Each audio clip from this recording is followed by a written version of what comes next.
Everyone. From my side, it's actually good evening. Welcome to our Urban Talks on rethinking urban sustainability beyond economic growth for thriving cities. I'll be your moderator today. My name is Yera. I'm currently part of the innovation team for Istanbul Regional Hub, and I'll be happy to actually have you all here today as we explore a critical topic that is shaping the future of urban development around the world. As cities around the world grapple with the pressures of rapid urbanization and environmental degradation, the traditional focus on economic growth is increasingly being questioned. It is time to challenge the unconventional wisdom that growth is the primary path to prosperity. Instead, municipalities can explore alternative models that prioritize sustainability, social equity, and well-being over mere economic expansion. So this talk reimagines what it means for cities to thrive truly and how they can uncover innovative strategies beyond economic growth for creating urban environments that are not only resilient and sustainable, but also truly enriching for all residents. So for far too long, we have a lot of successive cities that has been only measuring the almost exclusively through the lens of GDP or traditional economic indicators. However, we know that these metrics often fail to capture the full picture of urban well-being. They can mask deep-rooted inequalities, environmental degradation, and a decline in the overall quality of life for many citizens. So this talk is actually it's time to rethink this narrow, growth-centric approach and embrace more holistic, regenerative vision for our cities, one that puts people and the planet at the center rather than profits and endless expansion.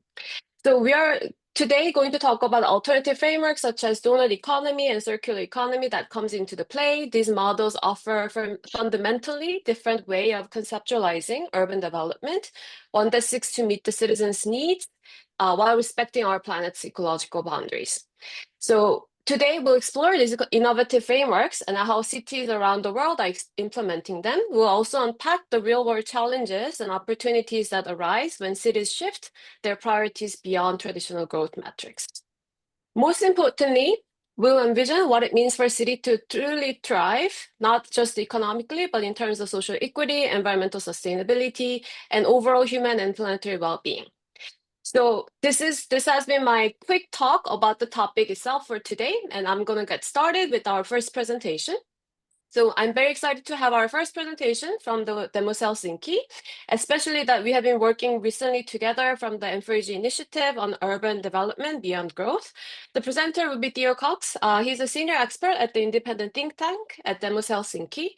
His research interests span a range of topics across ecological economics and political economy. And he is particularly occupied with how governments at all levels can respond to a world of increasing environmental, geopolitical, and macroeconomic instability. So I'll hand it over to Theo now, and then the floor is yours. Please start with your presentations. Thanks so much, Yera.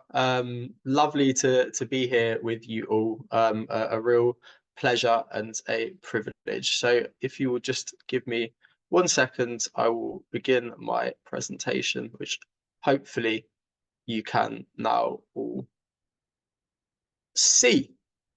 So as Yera mentioned, I'm a senior expert at the Demos Helsinki think tank, where we fight and work together for a fair, sustainable and joyful next era. And this slide shows the impact model that we use to guide our efforts to lead societal transformation. Now, as Yera mentioned, we've been lucky enough to work with the team at UNDP Istanbul Hub on their Mayors for Economic Growth programme, where they kindly invited me to provide a post-growth perspective to our work on urban development in what's a forthcoming paper that hopefully you will all enjoy.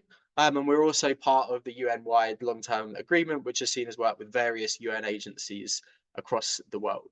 But I'd actually like to start my talk with a bit of a personal anecdote. So this dashing young gentleman that you can see on the left of my screen here is me a few years ago. And as you might be able to pick up from that picture, I wasn't very big as a child, but I loved playing basketball. I used to go to training week in, week out and put all my effort out in the basketball court. And I remember my coach saying to my mum one day, Theo's really good. He's got a lot of skills. He just needs to grow a bit. And Sadly, I topped out at 5'7", and that was the end of my competitive basketball career. Um, Now, this, on the other hand, is Victor Wembanyama. He's pegged to be potentially the greatest basketball player of his generation. And he's also 7'4", which probably helps a little bit in that pursuit. Now, I'd like to think if I'd grown that big, I'd also be playing in the NBA as well. And statistically, I think I'd have a pretty good shot at it. So I guess the conclusion is growing more is pretty great if you want to play basketball. But let's say I had grown that big. Aside from being admittedly maybe a lot richer and perhaps a bit more secure in my masculinity, would I have been a better person? Would 7'4" me be a better friend? Would he have been a better father when that time comes? Would he have been more intelligent? Now, obviously, the answer to that is no, right? And I think even as kids, we'd probably treat anybody who came and told us that simply growing bigger was going to be the answer to every problem we'd ever face in life with a little bit of suspicion, to say the least. And yet, when we get into the world of economics, that common sense basically goes entirely out of the window. Now, economics is the only place that we still insist that maximized and unending growth is the only possible way we can improve things. And that flies in the face of all the reasonable intuitions that we have in every other area of life. So I hope by the end of my talk today, I'll have convinced you to at least think twice about mainstream economics' blind commitment to endless growth. Now, just to set the scene a little bit for this discussion. So when I talk about growth, I'm obviously referring to growth in GDP, gross domestic product, which is the increase in the value of all of the goods and services that are produced in an economy, be that national, kind of regional or city level. And there are three main problems that I want to draw out with GDP growth today. The first is its cause of ecological destruction. The second is its tenuous relationship to well-being. And the third is its ineffectiveness as a tool for poverty alleviation. And there's a fourth, which isn't listed here, which maybe we can pick up a little in the after discussion, but it's just that it's becoming really hard, right? Secular stagnation is a thing, and I think this is a further reason why we should consider alternative approaches. But starting on number one. Now, the unavoidable reality is that GDP growth is destroying our planet. And I'd like to say a quick thanks to Imogen here for lending me your scary graphs to put on my slide so I didn't have to find any for myself. Much appreciated. Now, I'm sure we've all heard the term green growth bandied about when we're discussing sustainable development, given the audience in this room. But the problem is that, as you can see from this graph, green growth doesn't exist. So this graph maps GDP growth to material footprint and CO2 emissions. And these are basically the best two proxies that we've got for ecological impact. And as you can see, all the lines move up together. And in actuality, no country on earth has managed to absolutely decouple economic growth from these two metrics. So nowhere has managed to grow its economy without negatively impacting the environment. And this means, in the simplest of terms, that all growth everywhere is destroying the planet.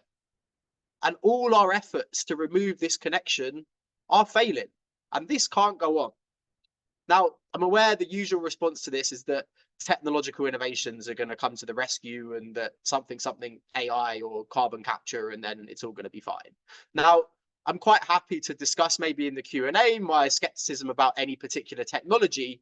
But I think there's a further issue with this idea of technological saviorhood, which we should highlight in the form of what's known as the Jevons paradox. And this is basically the name for the observation that increases in efficiency in resource use often lead to the increased consumption of those resources rather than their decreased consumption. So in other words, we can get more efficient at using a resource, but use more of it. And a lot of this can be explained by a concept known as rebound effects. So, increases in efficiency usually make resources more affordable. And in turn, consumers and firms are more likely to use more of them, which can lead to higher consumption. So, for example, it might be cheaper for me to run my electric car than it was my petrol car. And if that electric car isn't 100% charged on renewable energy, which in most places it won't be, if I drive it 4 times as much, I can still have a net increase in the emissions attached to my car use. But what about well-being, right? This is the more common narrative that growth is essential if we want to improve the well-being of our populations. But again, if we dig into the data, this doesn't really seem to hold. Now, these two graphs show that life satisfaction in cities actually stagnates as we move to regions with higher GDP. So you can look at the kind of comparison there between Lombardy and London. So this idea that simply getting our city richer is going to improve the lives of the people there doesn't necessarily hold. And there's a number of potential reasons for this, be it inequality, be it kind of segregation, increases in commute time, urban sprawl, and the reduction of green space. So I think what this points to is that there's a lot of factors that go far beyond GDP, which can impact our well-being. And we can see this phenomenon at the national level as well. So in what's known as the Easterlin paradox, which basically shows us that while rich people within countries are indeed happier than their poor compatriots, if we have a country grow its GDP, we don't see the concurrent increase in overall well-being of that country. So again, at the national level, this connection between GDP and well-being doesn't hold as strongly as the received wisdom tells us it does. And even when we look at the kind of the components of well-being, be they education or health outcomes, there are also loads of really interesting data points that show that increased wealth doesn't necessarily need to increase flourishing. And I'm happy to maybe dig into those a little bit more in the Q&A. And finally, and I guess particularly saliently for a session run by the UNDP, is that growth is increasingly even being questioned as a lever for addressing poverty. Now, don't get me wrong. The poorest cities and the poorest countries on earth, they absolutely need to grow in order to meet the basic material conditions of their populations. Nobody across the entire post-growth field denies that. However, when we treat growth as a panacea or as a silver bullet that's simply on its own going to alleviate all the ills of the poor in our societies, actually, this might not be the case. Now, you may have heard of a guy called Olivier de Schutter. He's the author of the book referenced there and also the reports behind it, because he's the UN Special Rapporteur on extreme poverty and human rights. In other words, he kind of knows his stuff on this. And he's concluded over the course of his work that growth alone can't be relied on if we really care about helping the poorest among us. And there's a number of reasons for this.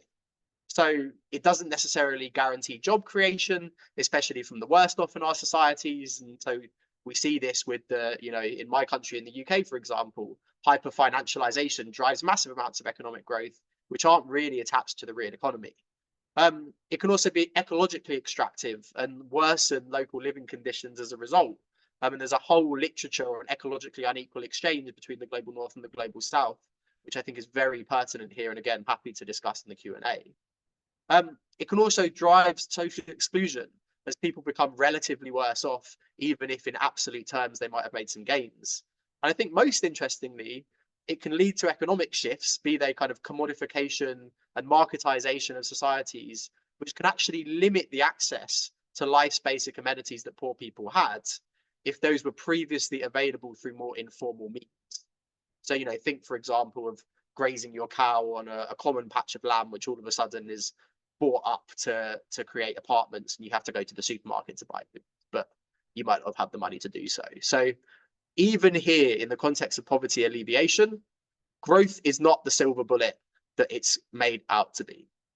And so, that's a fairly damning array of evidence across a number of dimensions. So, how might we respond to that? The answer is moving beyond growth in our perspectives and approaches. And there's a growing movement across the world which is seeking to do just that. So the post-growth, I think, is an umbrella term covering a lot of different schools of thought, a lot of different actors, but it can be summarized, I think, really nicely by the title of a famous paper in the field, which is seeking to provide a good life for all within planetary boundaries. So a focus on well-being and actually kind of the fundamental components of a good life, but with this recognition that this needs to respect the ecological sanctity of our world. And this means not only kind of abandoning the pursuit of endless economic growth as the sole way that we can bring about progress, but in doing so, redefining what we mean by progress and by prosperity, away from kind of purely financial terms, and into the fundamental underpinnings of what actually makes for a good life, be it well-being, flourishing, health connections, so on. It also means resituating our economies and our societies within the context of our ecological world. So traditional economics treats the environment as this separate thing out there from the economy that they might occasionally interact. Although if anybody's got any understanding of how integrated assessment models, you can see that those connections and interactions are often painfully simplistic in how they're understood. But I'll save that rant for another day. But actually, these are all inextricably linked. And again, the post-growth movement is pointing to the need to reconnect how we understand our economies and our natural world. So a couple of famous examples you're probably aware of. There's the idea of the well-being economy, which, as its name suggests, is about situating human well-being at the center of how our economies function. And Kate Raworth's donut economy framework, which outlines a safe and just operating space for humanity, namely one where we don't transgress planetary boundaries, but where all populations aren't allowed to fall beyond a certain social minimum of basic resources, sort of sets of infrastructure and capacities that they are entitled to. Now, before I go further into some examples, I am very conscious I'm sat here saying this to you all from the comfort of my living room in the UK, which is one of the richest countries on the planet. So I want to double underline a point that I've made previously. Post-growth's not about wealthy people like me coming from on high and pulling up the ladder of growth from those that really need it. Everybody in the field is committed to allowing the poorest nations, regions, and cities to grow if this means that this is a way for them to provide the basic material standards of life for their populations. And the strongest obligations around action should always fall on the rich. And, currently we've been doing a pretty bad job of it, I've got to say. But I think even in these contexts where growth might be necessary, post-growth can still prove really useful and informative, because it can help expand our horizons onto new tools and new approaches in a way that can allow us to innovate and provide sustainable well-being for our populations in ways we might not have thought of otherwise. So even where growth might be a necessary end outcome, this doesn't mean that we shouldn't be drawing on post-growth tools to ensure that we're maximizing what we really care about, which is the good of people and planet. So how might we do that? I think there's a few things to really highlight. There'll be a lot more detail in the report, so I'll go at breakneck speed through a few of these. But the first is to understand that what we measure matters. Now, I'm sure many of you may have seen the kind of classic YouTube video of the chimp being given an AK-47, and unfortunately, this is kind of what happened when the human population got hold of GDP. So Simon Kuznets, the famous economist that developed this metric in the 1930s, explicitly stated when he did so that this should not be used as a welfare metric. It's an incredibly powerful economic tool, and it transformed economic accounting ever since, but it is not a way that we should understand welfare. And what did we do? We picked up the machine gun and started waving it around and haven't looked back since, because GDP is so seductively simple. We've not used its power wisely. And as a result, we need to go beyond it, because it fails to track ecological outcomes, it fails to track social value and social disvalue, or any level of distributional consideration within the economy. And this going, I'm happy to dive into the shortfalls of GDP in the Q&A, but I'd also like to highlight that this need to go beyond GDP has even been recognized in the recent UN Pact for the Future, which I'm sure many here are familiar with.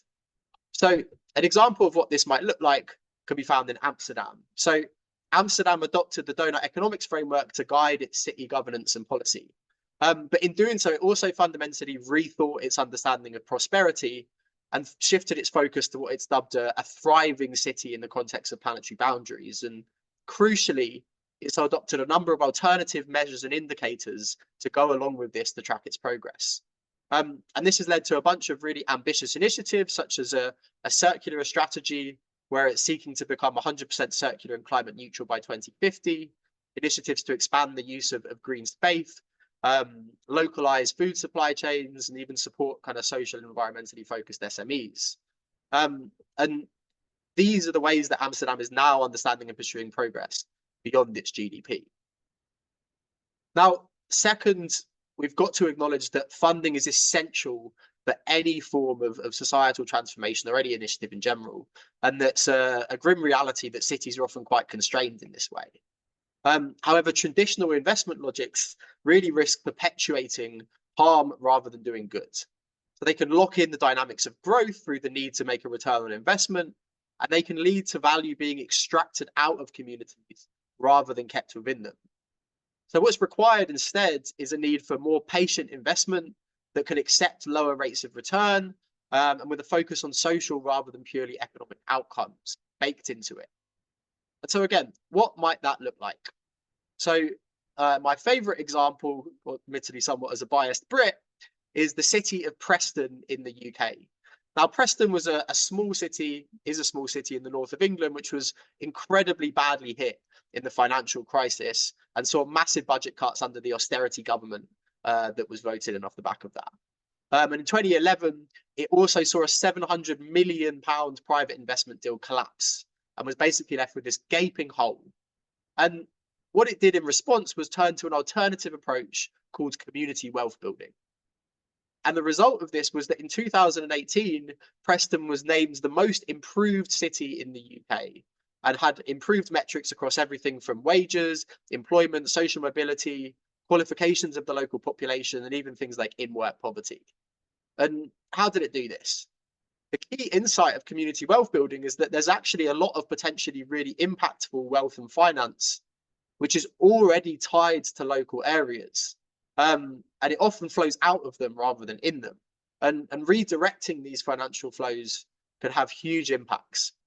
So, for example, Preston worked with the regional pension scheme to invest some of these pension pots into the local area. It also worked with local anchor institutions, which are those economically impactful local institutions like hospitals, colleges, universities, and so on, to insource their procurement.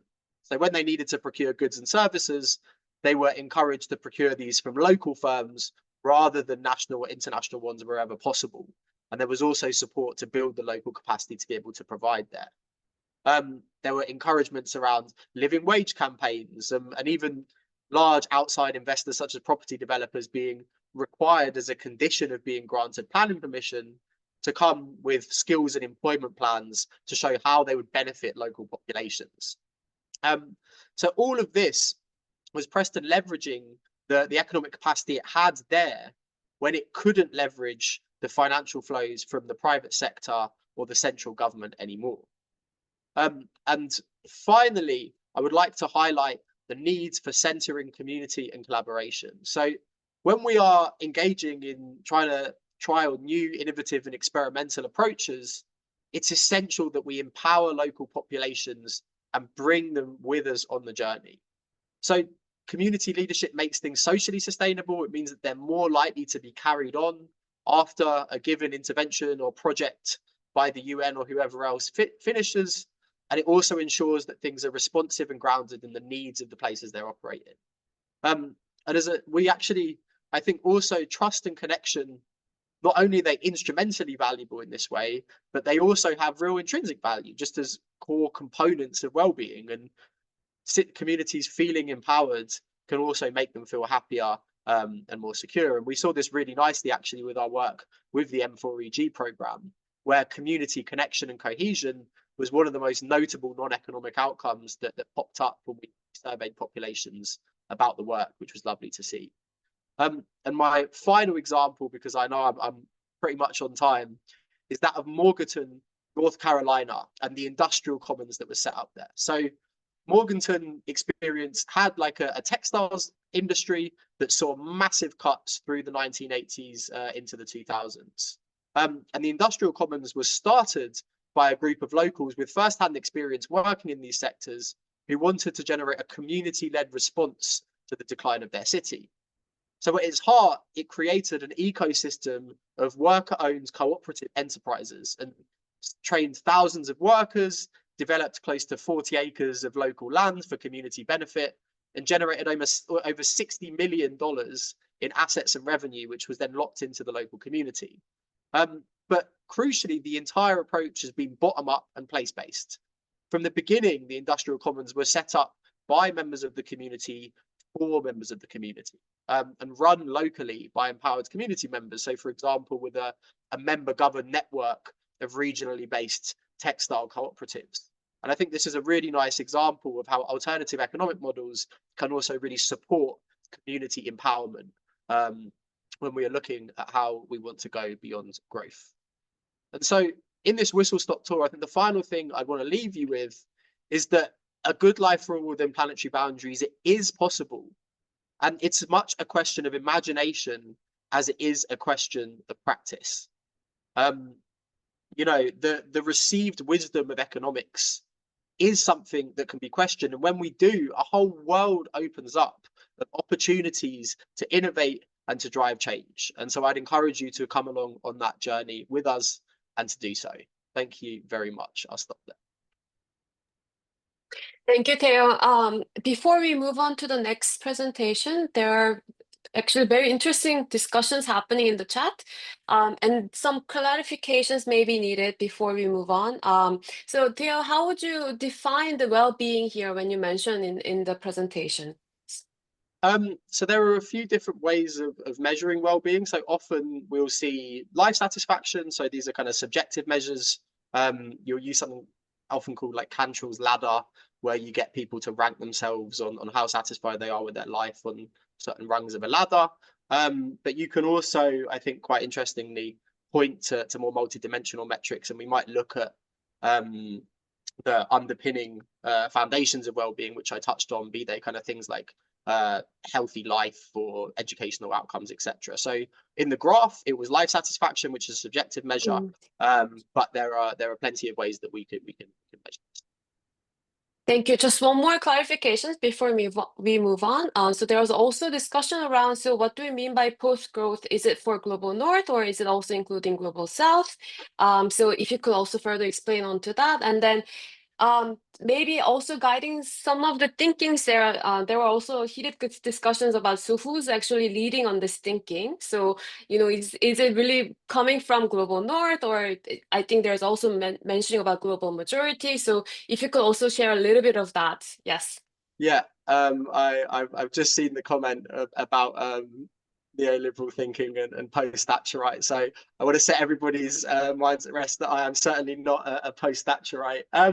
So I think it is a really interesting discourse and one that I'd love to discuss a bit more. So this kind of intersection of post-growth and post-development thinking, and I think they're fields that do need to talk to each other more. So a few things to re-emphasize. So post-growth is not ever claiming that growth should be something that the global majority needs abandon now that, you know, rich countries have grown, but you can't grow and improve your lot in the world because of ecological considerations. Nobody is claiming that. And in fact, often the stringent obligations are on rich countries fundamentally to move away from a growth paradigm, to create space for growth in the global majority world, which everybody acknowledges is necessary.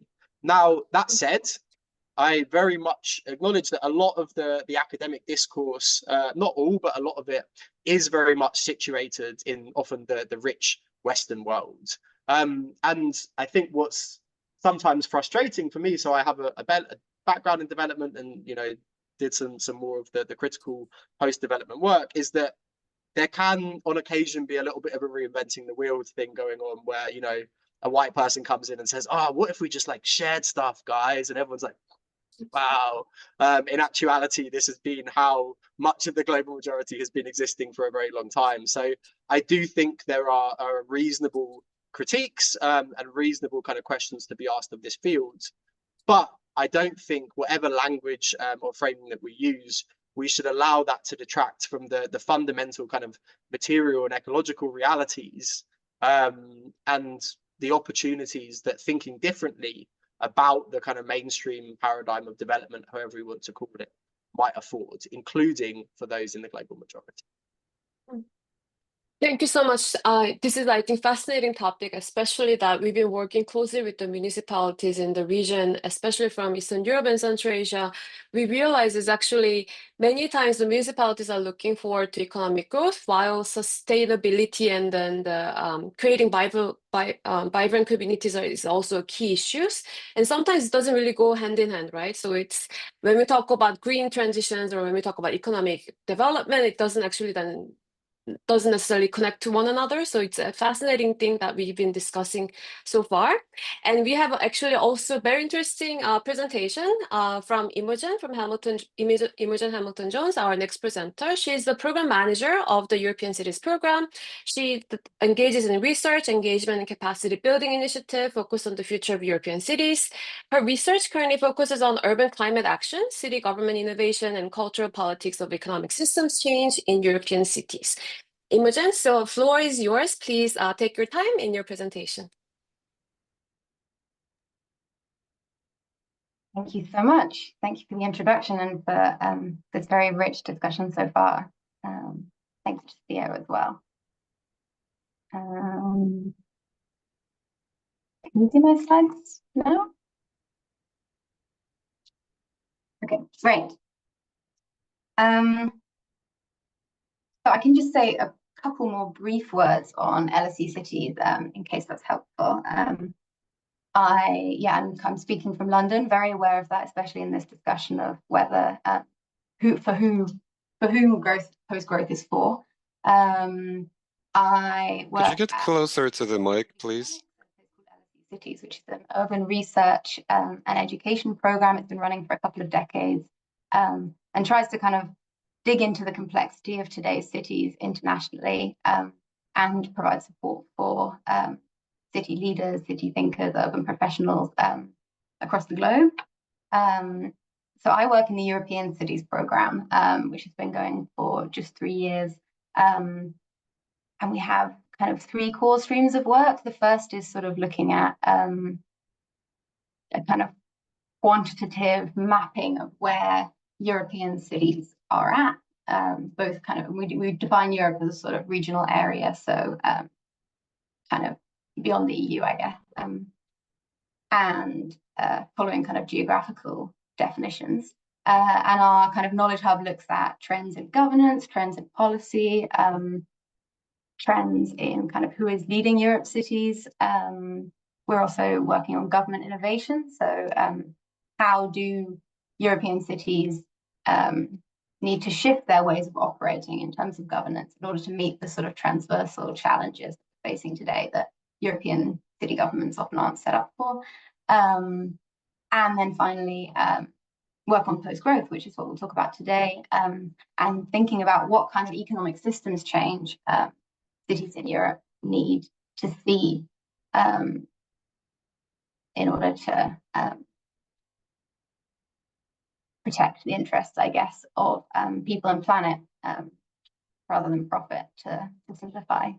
So I'm an anthropologist in my background. I'm interested in kind of how cultures and relationships and narratives come together to form urban politics and urban economies. So I'll skip a little bit on the graphs. Thanks, Theo, for giving us a very good grounding in those.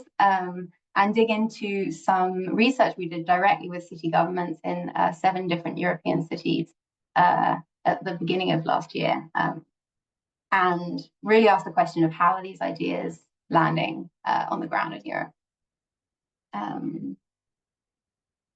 Introductory, yeah, we share slightly these slides as Theo and I were a bit in discussion about how we're going to define post-growth. So I guess I'm picking up from his slide which shared a few of these useful readings. There's a real wealth of readings, and I would say from scholars in the global north, but also in the global majority, there are kind of activist collectives and scholars who are working on this from all corners of the globe. I would agree that the visibility is not necessarily even, but I do think I want to acknowledge that there's work on this from all angles.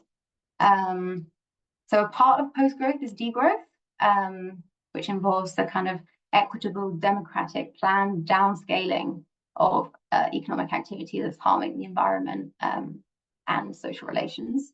And that really starts with kind of the most harmful sectors. So looking at aviation, advertising, real estate, finance, the kinds of sectors that aren't necessarily delivering value on the ground for the majority. And I think crucially, I would maybe re-emphasize this slightly, building on, I agree with so much of what Theo said, but just really re-emphasizing that this is about shifting investment. So it's not a recession, it's not a depression, it's about kind of planned downscaling of the harmful stuff and planned upscaling of the really important investment in well-being. So that's like care, education, housing, etc., meeting social needs, as Theo was saying. And in this literature, I think there's on the one hand the concrete policy proposals, many of which have been emerging at a sort of national and international level so far. I think places like New Zealand, Scotland, Norway are gaining a lot of traction for their approaches to this, but also you're seeing, I mean, even in the EU's recent introduction of a commissioner for future generations, I think we see a sort of shift in emphasis in how decisions should be made and what factors should be considered beyond GDP. But there's also a lot of attention being paid to cultural values, and this is maybe sits at the heart of my interest in post-growth. How do we need to redefine what it means to live a good life in order to allow for these policy proposals to sort of take root? I mean, Kate Soper writes really well on this, on kind of the fact that the current economic system that we're embedded within is perhaps robbing us of forms of joy and prosperity, like spending time with family, in nature, caring for those around us, being creative. The constant pressure to kind of produce and consume should actually be seen as the opposite of aspirational. And I think you also see some interesting thinking, I guess, coming out of Southern Europe,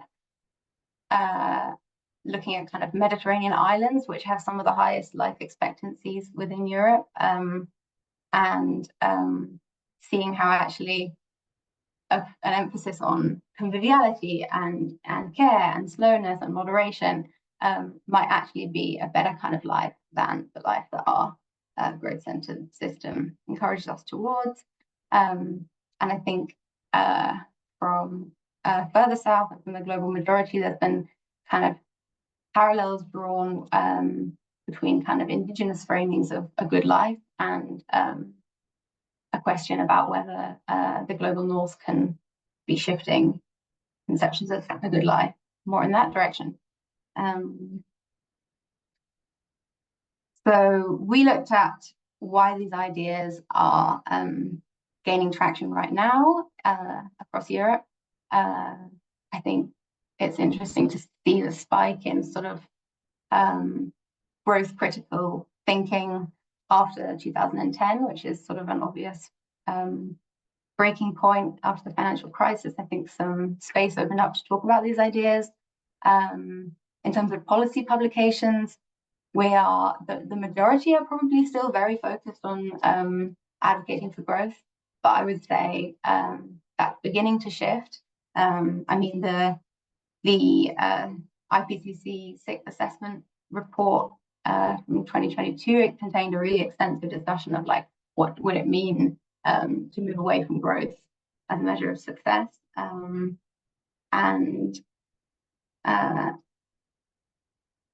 now we turn to cities, which I suppose is my area of specialty a bit more. And we find, I think, that whilst kind of post-growth thinking has come along over the past sort of 50 years, it's been gathering pace. Thinking about what it means in an urban context is much newer. So there's, I think if you look at that 1972 Limits to Growth report, which came out, it mentions nations 35 times and cities only 6 times. So the kind of discussion about what this means at an urban level is quite new, and it feels like an exciting space to be in. We would say that if you look at, this is an analysis of Google search trends, and you see that some of the more growth critical terms like degrowth are particularly popular in Europe. So we see kind of an opportunity there to kind of build on this concentration of interest in Europe. Case study cities, kind of 28 of 40 case study cities in the kind of emerging urban research on post-growth were in Europe. Again, we could have an interesting and important conversation about what that says about academia and how academia is structured, rather than where post-growth is actually happening. But in terms of kind of building momentum around these ideas as a political agenda within Europe, is worth highlighting. And there is momentum building. I mean, I think it's taken a long time, but this image is often shown by people who are interested in beyond growth thinking as a sort of watershed moment in 2023, when there was a Beyond Growth conference held at the European Parliament with lots of kind of big EU figures giving speeches, and whilst not like endorsing this approach, certainly sort of opening the door to a discussion of it. I mean, I think you can sort of feel in this quote from Ursula von der Leyen, like that there's a little bit of hesitation. She says a growth model centered on fossil fuels is simply obsolete. And so it suggests that maybe some form of growth model is workable. And I know that a lot of people and a lot of climate scientists would worry that because decoupling is not possible, that's not the case, but it still suggests a little bit of movement. And obviously since this conference, we've seen like the rise of the far right across Europe. We've seen significant amount of green backlash, especially in European cities. So I think the context is shifting all the time, but in a way, the arguments for kind of having an agenda that calls for economic shift that brings together ecological and societal well-being is only getting stronger with the threat of the far right and the green backlash. So we published this paper about what post-growth means specifically for European cities. And this speaks maybe to a comment in the chat about the spatial implications of this. I think we see an opportunity in European cities, in part because the harms of growthism are very visible in cities. You can really see in urban space inequality, pollution, the harms that our economic system is driving. But also the kind of density of urban space means that there is this potential for alternative forms of self-organizing, self-managing, provisioning systems and kind of post-growth innovation that could be capitalized on. And I suppose this third point speaks a little bit to the discussion about who is post-growth for. I mean, from the European Cities Programme, I think we've felt that there's an argument for European cities to be seen as particularly responsible for shifting their economic model, in part because European cities' growth models have benefited so much from their colonial histories, have actually interrupted the alternative development trajectories that might have been in colonial context. And should take it upon themselves to begin to shift their thinking and working first, I guess, without foreclosing the possibility that alternative approaches to development and growth could evolve all across the planet. So I'll just share quickly some early insights from some interviews we've done with cities, these 7 European cities. We spoke to kind of city officials, academics in these 7 cities. Mostly you'll see in terms of political makeup, they're sort of on the green left end of the spectrum, but they're all dealing with kind of complicated local contexts and conditions. And they're adopting approaches that are sort of like sometimes these internationally recognized frameworks like donut economics, like community wealth building, but sometimes they're kind of tailoring these models to fit something specific. So like Barcelona's caring city or Glasgow's Green New Deal. And I guess our aim was to have as inclusive a conversation about post-growth as we could have across kind of a geographical diversity within Europe. And that meant recognizing this, what Theo referred to as sort of an umbrella of different frameworks that all exist as part of this movement towards new economic thinking beyond growth. I found this kind of helpful framing to think of these approaches as sister movements. And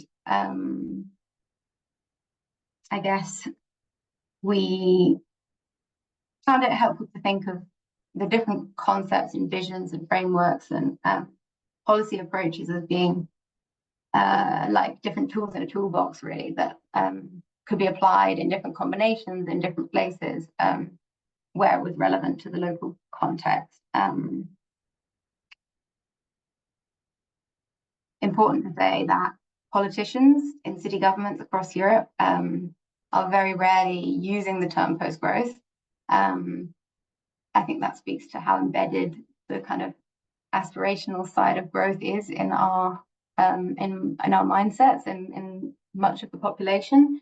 So there's a lot of nervousness around the term, but they find it a helpful kind of entry point to the conversation about what does growth mean? What does growth actually result in? Does economic growth in this area lead to good jobs, good health, good housing? What are the concrete effects of it, and how can we do better? I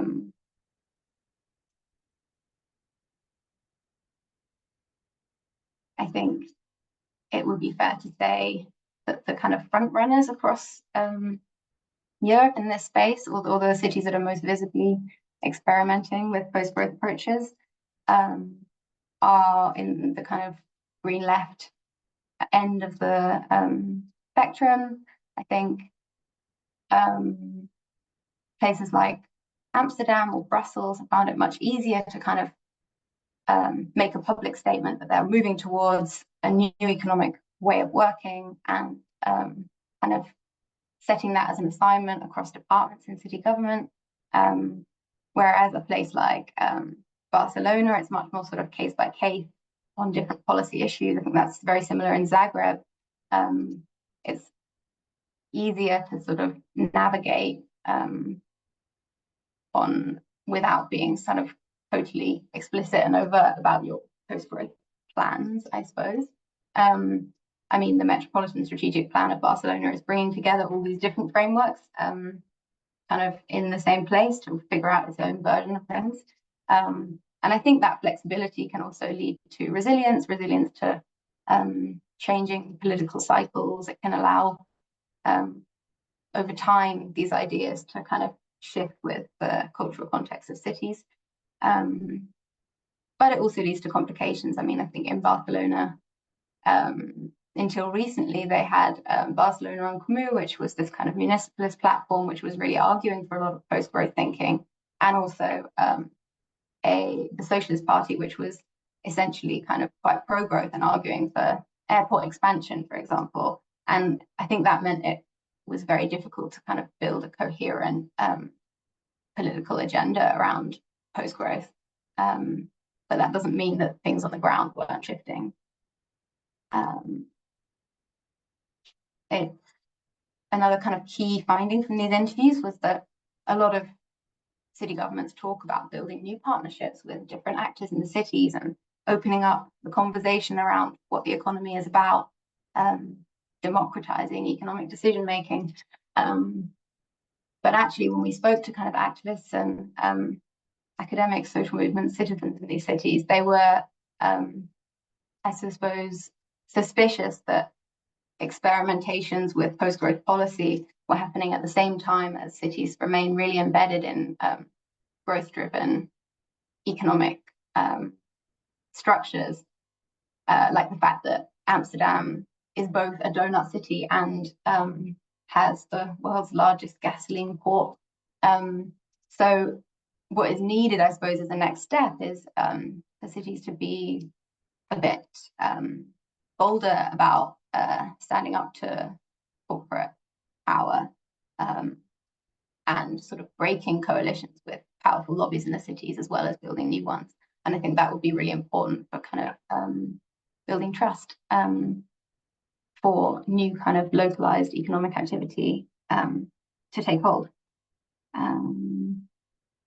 I am aware that time is passing, so I think I won't go into these in too much detail, but hopefully we can return in the discussion to some of these examples. But I suppose it's important to say that these are helpful in terms of making post-growth feel like a reality in the city, allowing people to experience the kind of shift in urban life that a shift in our economy would lead to. At the same time, they tend to be quite fragmented, and I think long-term systemic change is much more of a challenge, and that's partly due to funding models and siloed structures in city government and all these kind of familiar hurdles to pursuing political agendas. But I think it's certainly very high on city governments' minds in terms of the people we spoke to across Europe, that they have a long way to go in terms of building systemic change in the long run. And there are tools like legislation, but there's also the kind of hard political work of shifting cultures and values. Yeah, I'd be keen to dig into some more discussion about what that actually looks like in the Q&A if we have time. There are open questions around these things. There are some people who might call for a single uniting term that cities across Europe or even beyond in really diverse contexts can be using, but there's also an argument that staying adaptable by embracing a range of different post-growth tools and terms is a good idea. I think there's an eagerness to sort of experiment with this because people on the front line in city government are facing how brutal our current economies are to many residents in their city. But combined with this kind of urgency, which we obviously all feel about the climate crisis, is this need to also take time to do things more slowly, to figure out new definitions of what we aspire to as cities and as individuals and as collectives. So there's a kind of temporal question that's really interesting as well in terms of how change can come fast enough, but also deep enough, I guess. I think I should probably skip over this a little bit, but just to say the next phase of our research are looking at mobility transitions as kind of contested points of like potential post-growth change in European cities, focused on Barcelona and London. And we're also doing work with young people. And I think bringing young people's voices into this conversation around how the economy should be functioning and who should it be functioning for is a really important step. And I welcome the EU Commissioner for Future Generations. I think that's exactly the kind of intervention that we need, and we need to be thinking about what that looks like at urban levels. I have plenty more questions, but we can come back to these later on. Thank you very much. Thank you, Imogen.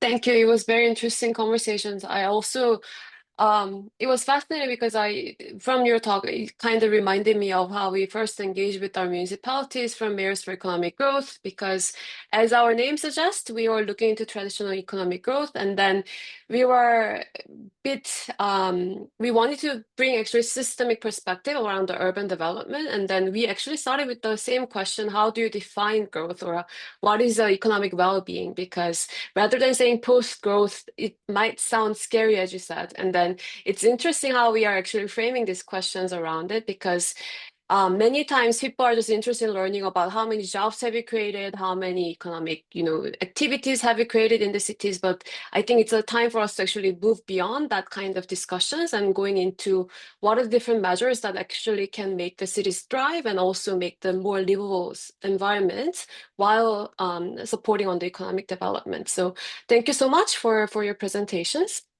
And I think there was a comment from the chat. I mean, thank you so much also for the audience. There has been a lot of interesting, active discussions around it. Imogen, I think there was a question from Alberto. If you can just share the references of the paper that you used from the presentation, it'd be great. And I think we can just now then open for the panel discussion questions. So we are collecting all of your questions from the chat, so we will also address them. So please keep posting the questions as you see fit. And I would actually like to start with some questions that we can just have the discussions on. So we have been hearing about the limitations of relying solely on GDP or other traditional economic growth metrics when evaluating the success and well-being of the cities. And I think Theo and Imogen has already alluded to there are different ways that we can look into economic development. There are different ways that we can actually look into frameworks such as donut economy and circular economy. So if you could actually then further unpack on, so what does that actually mean when we actually say let's move beyond GDP and economic growth matrix, and how can we actually use alternative frameworks such as donut economy or circular economy to provide more holistic understanding? So maybe shall I dive in a little bit about the shortfalls of GDP and then where we might go from there, and then Imogen, I think you'll have lots more to say than me about what this might look like in the context of cities. But so GDP, as I sort of touched on a little bit in the talk, it's just about the stuff you output, right? And this means that it's an incredibly blunt metric. So as an example, the only time that a forest shows up in your GDP is if you chop it down and sell the wood, right? This is a classic example of it not being responsive to our ecological environment. Similarly, the only time, if I sell loads of cigarettes or bombs, that's a boost to my national or local GDP, and that's sort of seen as a positive showing up in the figures. Or if my population has to buy face masks because of increased air pollution, then that is also a boon to my gross domestic product. And similarly, on the other side, in terms of socially valuable activities, and this is a critique that often comes from feminist economics, a lot of stuff, for example, care work, that if I'm looking after an elderly relative or a child, and all of these activities under the banner of what's sort of termed social reproduction, which is essential for our societies and our economies to function, aren't captured at all by the GDP metric. And finally, GDP is insensitive to distribution. So if the poorest person in my city loses the last €5 or £5 they have to their name such that they can no longer afford to eat, and at the same time I pick up a €5 note from the floor and put it in my bank account, then as far as GDP is concerned, everything's equaled out, despite the fact that is of course of far more consequence to them than it is to me. So there's all of these shortfalls, which mean that this is not a good singular metric for evaluating most of the things we care about when it comes to flourishing in our cities and our societies. And so there are a number of efforts. There's a whole litany of metrics which attempt to address some of these shortfalls. So for those that are interested, we're working on a project called Merge, which is kind of working with the JRC and a number of European actors on kind of advancing the use of beyond GDP measurement and policy across Europe. And crucially, I think, looking at some coherence in what is a really, really big field. But what's interesting is that, so I recently did a paper for the Nordic Council of Ministers, which is forthcoming, which looks at the Nordic countries through lenses of donut economy and other beyond GDP indicators. And what we find is that when we do so, performance tanks. So even countries which are seen to be sort of good performers socially and ecologically, if you actually start measuring in terms of things like planetary boundaries in particular, then all of a sudden you are not doing so well anymore. And this is a really universally occurring phenomenon. So the Sustainable Development Index is another one to look at by famous degrowth thinker Jason Hickel, which is an adaptation of the UN's Planetary Pressure Adjusted Human Development Index to better account for the realities of planetary boundary transgression.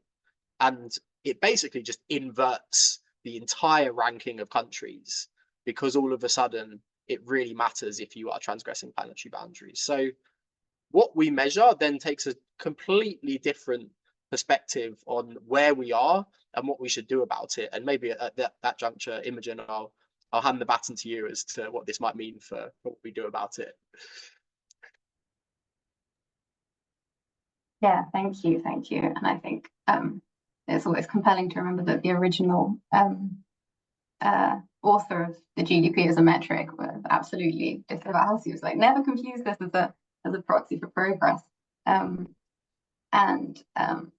Yeah, I think it's a really useful starting point to reject GDP and to start exploring with these different metrics and also these different frameworks. So like from the donut to circular economy, I mean, they all have like slightly different emphasis, I guess, these alternative frameworks, and they've been taken up in different ways in different cities. I think you'll find some sort of degrowth thinkers and activists and scholars who would say that degrowth has a sort of critical edge in terms of an alternative that some of these other concepts don't have, and it would actually be much easier to take the donut or well-being economy or the circular economy and kind of use that as a sort of greenwashing tool that can kind of paper over the economic status quo, not changing too much. So I think just to say there are like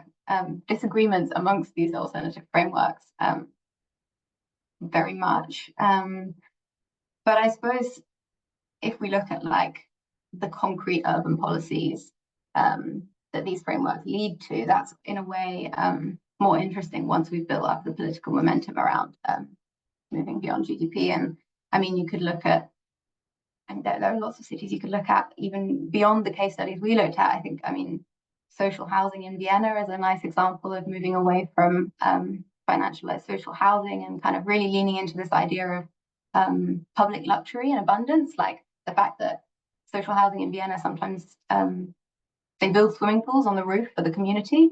And I think, yeah, that speaks nicely to the fact that like degrowth or moving away from growth does not mean like kind of cutting back and, you know, living severely in a cave without anything enjoyable. It's actually just about shifting who gets access to the luxury and the wealth in our economy. And I think, you know, the Barcelona's work with right to housing and kind of shifting the model towards co-housing is also really interesting. Barcelona and Amsterdam have done great work on tackling over-tourism, which is obviously a sector that contributes a huge amount to urban growth, but also, I suppose, to, yeah, environmental degradation and actually often the destruction of social fabrics, if you look at platforms like Airbnb. So questioning how tourism can be reworked. I mean, Theo talked a little bit about procurement. I think that's an interesting tool for kind of relocalizing the economy. I think taking investment away from big corporates in the city and moving it into kind of sustainable local businesses. I think that's powerful, and I mean, speaks to the circular economy question. Remunicipalization of kind of water, energy. I mean, we're seeing that across European cities actually, and again is about sort of like changing who has control over resources in a city, moving away from the kind of private sector GDP driving provision of services and management resources and towards something different. Yeah, I could probably go on, but maybe that's enough to start off with. Thanks, Imogen. I think we have been having very interesting discussions, and I see there's a lot of chats and discussions happening also in the room. So I will actually jump into the questions that has been raised in the chat, if that's okay, and also I'll invite some of the participants in the group if they'd like to also further clarify their questions as well. I'll start with the first question that has been posted by Lem, which is actually that it talks about what would urban degrowth or degrowth planning mean for uneven spatial development trajectories, taking into account ecologically uneven exchange, global north-south spatial justice, and further, how can urban degrowth emerge in a world that is predominantly structured around capitalist value, institutionally and ideologically? So if you have any thoughts around it, or if you have any pointers, please feel free to address them as well. That's a great question. And I think, yeah, it's important to I think one of the main critiques you get of the green transition in the global north is that it relies on a lot of cost shifting. So, you know, you get a fleet of electric prams somewhere in Scandinavia, and that is being fueled by extractive lithium mining in the global majority. And I think it's really, really important that post-growth thinking doesn't fall into that same trap of thinking, oh, we've created a little utopia in the immediate vicinity, and it seems like we're meeting social and ecological needs right here, but not looking at the wider picture. And that's actually something I like about the donut. I think the donut asks city governments to map their local impact and their global impact, and kind of take into account these questions of uneven development. I think that's really valuable. Whether or not that, I mean, I don't think we have any examples of European cities that I've come across that are managing to tackle their global impact on kind of their kind of economic harms globally. I think that we're not seeing that yet, but at least the ambition is there. And I think, I mean, in terms of the spatial aspect, there's lots of kind of, there's a really interesting literature emerging on urban planning at post-growth specifically. I mean, our current project on mobility transitions looks at kind of low traffic neighborhoods and super blocks in Barcelona. So taking space away from cars and reallocating it to alternative forms of mobility that are more sustainable, for sure. So like cycling,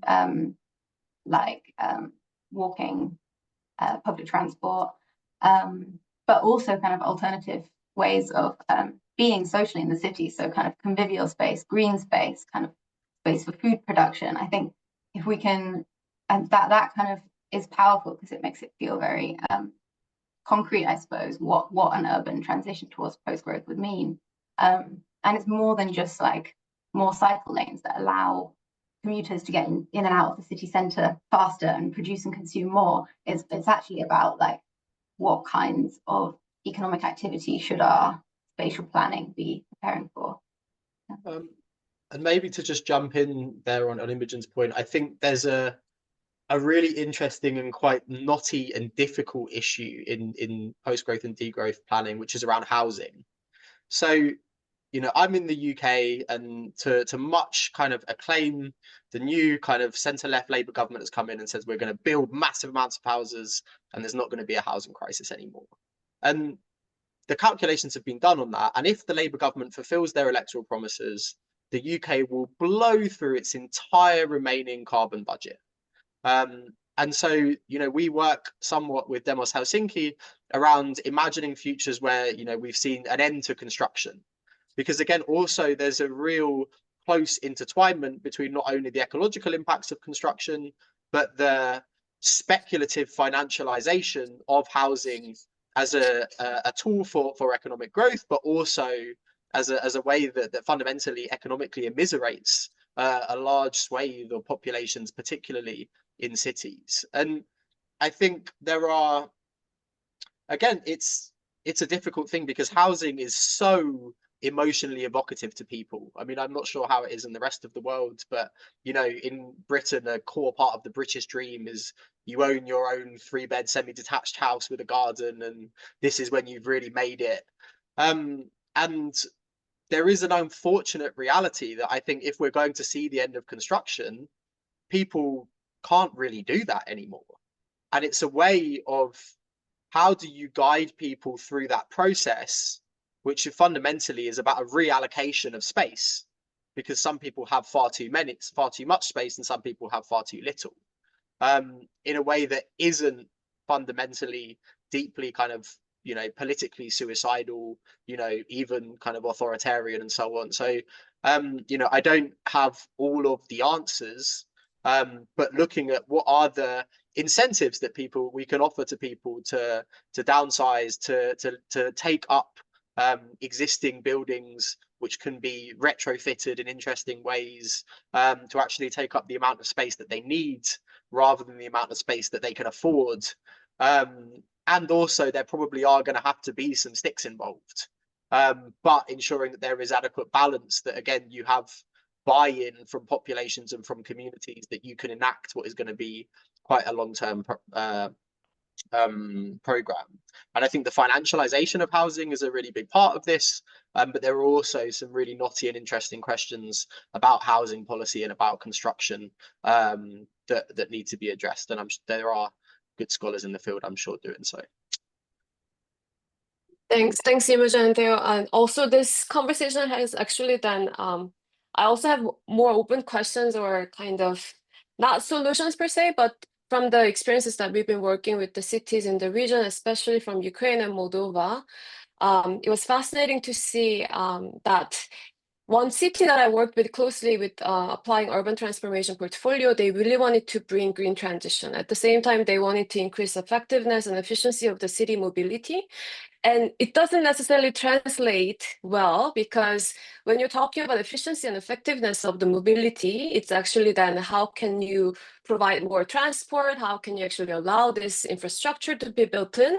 And when you actually talk about cycling or even walkable lanes, or, you know, remote kind of satellite cities, 15-minute walk cities, they don't have infrastructure, or they don't have investments to actually then support that, right? So, and also, if you're looking into green technology, a lot of times it's still a puzzle, because many cases the technology is not there, it's not affordable yet in some of the cities and situations. So again, I don't have any key kind of answers or solutions to this type of questions, but what we found out is actually, although it might seem to be early, one might argue, you know, is it really right time for city to actually consider this? We found out that it's actually really worth to build this understanding, same with the community and then municipality staff, to actually see that what could be the possibility. Can we actually start, as I think Imogen also you pointed out, we can start experimenting on the city's level. How can we actually then think about it different way? I think Theo also mentioned that this is a different way for us to actually look into how beyond traditional growth can we actually then enable this different urban transformations. And so I think it's a very tough questions, or tough topic that we could actually then been discussing about. And I think that also shows in the chat. So I will also throw one also interesting question that has been posed by Pascal. I think Theo already contributed to some of the points that he raised.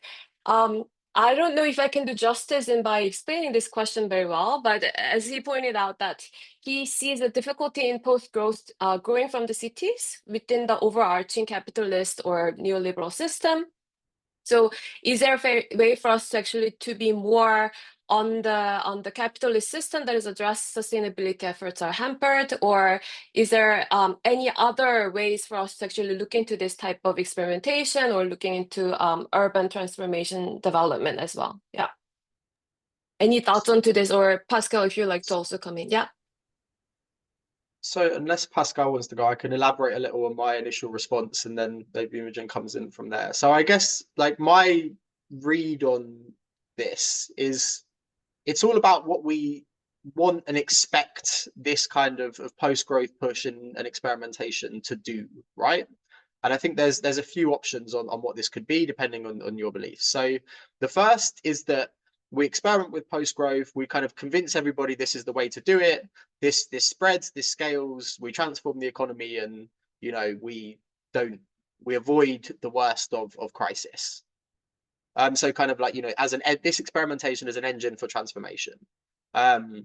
Second, I think Alberto put a kind of quite a nice example in the chat of just kind of a pragmatic response to economic and social dynamics which don't really work anymore. So I talked a little bit about secular stagnation and the needing to do alternative approaches there, and Alberto talked a little around, Brussels needs to provide housing, land trusts, etc., just are a pragmatic way of doing that in the current context. So it's about kind of responding to a shifting reality. And I think the third, which I touched on, I mean, as a man that really doesn't agree with him, I quote Milton Friedman quite a lot. But he talks about that, it's only a crisis, real or perceived, which is going to bring about change. And the way that change is going to happen is on the basis of the ideas that are left lying around.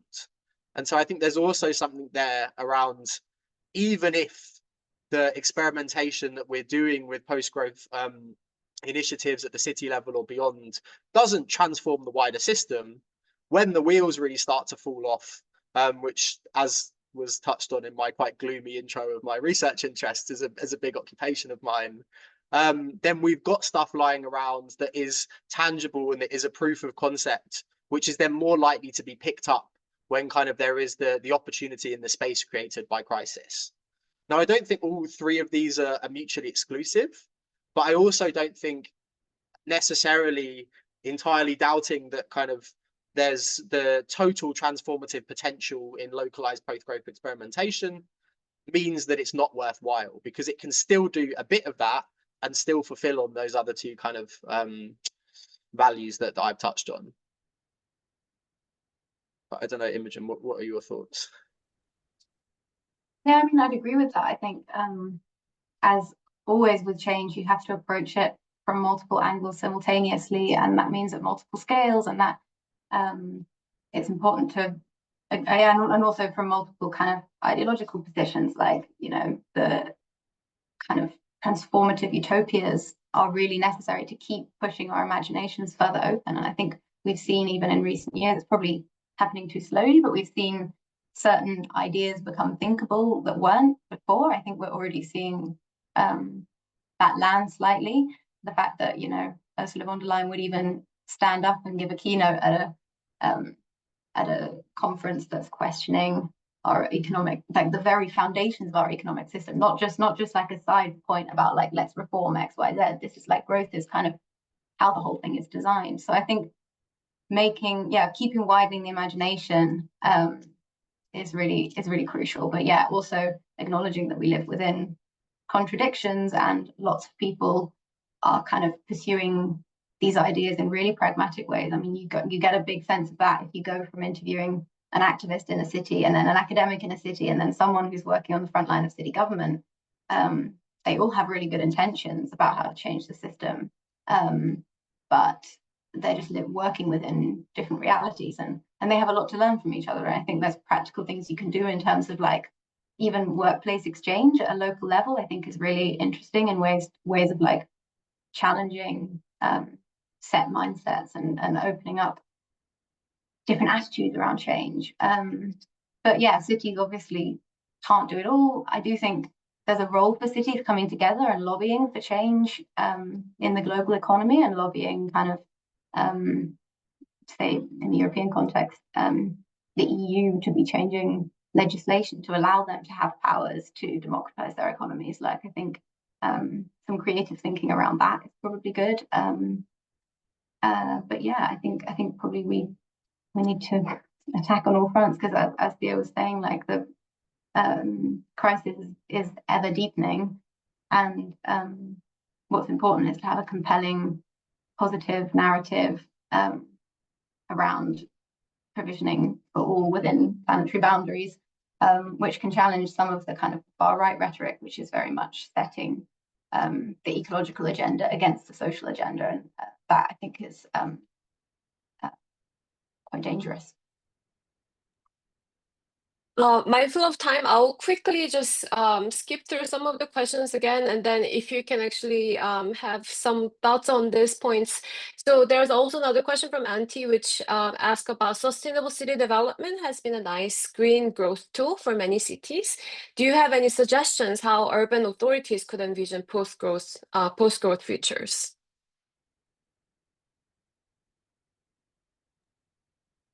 I mean, at the risk of repeating myself, I think the point about being ready to break coalitions with kind of harmful engines of economic growth in cities is really necessary to ward against that greenwashing. Glasgow does some quite nice, they kind of rate different corporate actors in the city in terms of like where they fall in terms of ecological and social sustainability. And that's starting to kind of dig the teeth in a little bit, I guess, to the harms of economic growth. And the more we see that kind of critical edge, I guess, to the policymaking and narratives around post-growth, the more easily we can ward against greenwashing. I don't know if you'd add to that, Theo. Not massively. I think the big thing that I would emphasize, and I think Imogen did a great job of outlining it in her presentation, is just that there are innovations out there, and I think it's as much as anything a willingness to look at what others are doing and really interrogate kind of what can we learn from this, and why aren't we sort of trying this, because I think all of us in our own ways can be sort of trapped in the paradigm of this is what I have been doing and this is what I need to continue to do. So you need those visionary folks in city administrations to look and kind of see what is actually now quite a burgeoning field of experimentation with alternative approaches and alternative methods, and have that honest conversation of, well, why is it that we're not doing more to really interrogate and to try new things. I will also then skip to some of the questions again because of the time limits. This has been actually specifically addressed to Imogen, which is actually from Alberto, which is what have you learned from the history of past urban successful well-being policies? Especially, I think it's a bit of a tough question, but how does this city succeeded when we are struggling? So if you have any insights around it, please.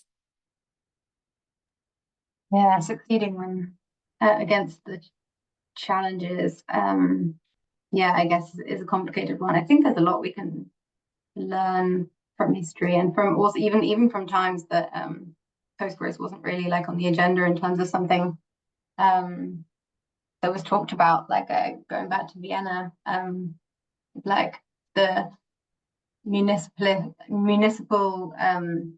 focus on like public provisioning for social reproduction that you saw in Vienna in the kind of 20s, 30s, I think is like a powerful example that I go back to a lot. I think, I mean, it's interesting. I'd love to hear from someone working within the context of Eastern Europe or post-communist context, because I had a interesting discussion with a few people in Zagreb who were saying that there is something in the history of a city where kind of ideas around sufficiency and kind of conserving resources, of course, I wouldn't want to simplify the whole history of communism to that, but there is some kind of like precedent in the mindset of people that there could be another way of organizing things. And I suppose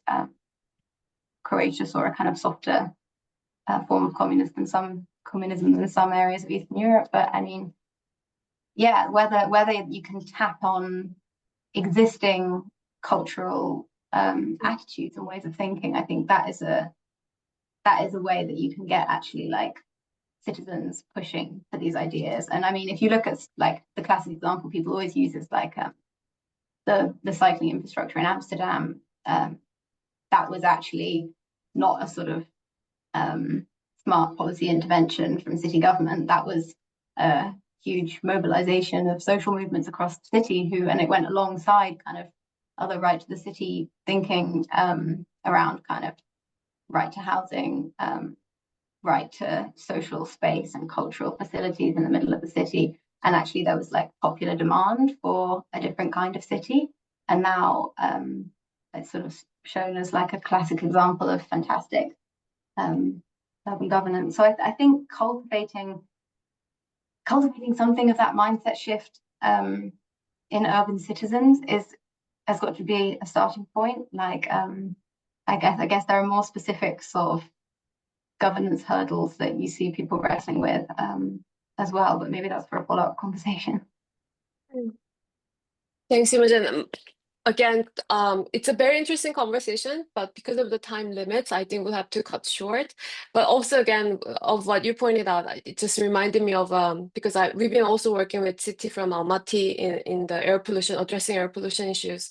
And one of the interesting takeaways that we learned is actually we were trying to do kind of placemaking and then rethinking about the neighborhoods around, because we found that actually the air pollution is closely related to the safe streets and then also how people actually then use different modes of transportations and how they choose to walk versus driving the cars. And one thing that we found out very interestingly is that the concept of the neighborhood, so the each household will take care of their houses and apartments until the entrance door. And as soon as it starts with the streets, they wouldn't care about what's happening in the streets. And it was fascinating to find out that, you know, people don't necessarily see that kind of collective community contributions or even have that shared ownership where they think about these common community values and the public goods.